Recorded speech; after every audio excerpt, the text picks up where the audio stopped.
कलिंग पाइक संघर प्रतिष्ठाता अतुलनीय ओडिया भाषा साहित्य संस्कृति प्राण ए माटीर गर्व एवं गौरव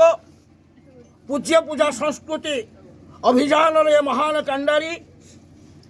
बरण्य हटनाथ मंगराज आज 104 वर्ष बयस इहलीला संवरण कर इतिहास को परिवर्तन कर स्रष्टा 1817 पाइक संग्राम ही भारत वर्षर मुक्ति आंदोलन प्रथम संग्राम यही मान्यता देवा जो अभियान से अभियान से होती प्रमुख कांडारी ऐतिहासिक भाषा आंदोलन से होती महान योद्धा संस्कृति प्राण अतुलनीय व्यक्तित्व आज से आम पाखु विदाय नहीं जो कीर्ति और कृति तांकर जो प्रतिबद्धता धर्मी बलिष्ठ व्यक्तित्व सकारात्मक सर्जनशील मानसिकता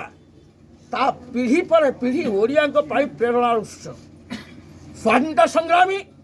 मात्र सी भारत वर्ष एकमात्र व्यक्ति जी स्वाधीनता संग्रामी भत्ता को प्रत्याख्यान करते जदि तो तांकर आर्थिक स्थिति अत्यंत दयनीय ता सत्वे से गोटे आह्वान देते आमे भारतर मुक्ति पाई संग्राम करिछु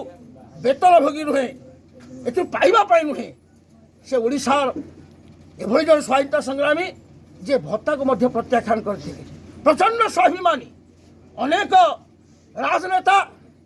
अनेक पूर्वतन मुख्यमंत्री तांको सब प्रकार आर्थिक सहयोग साहाय्य करने पाई आगे आछंती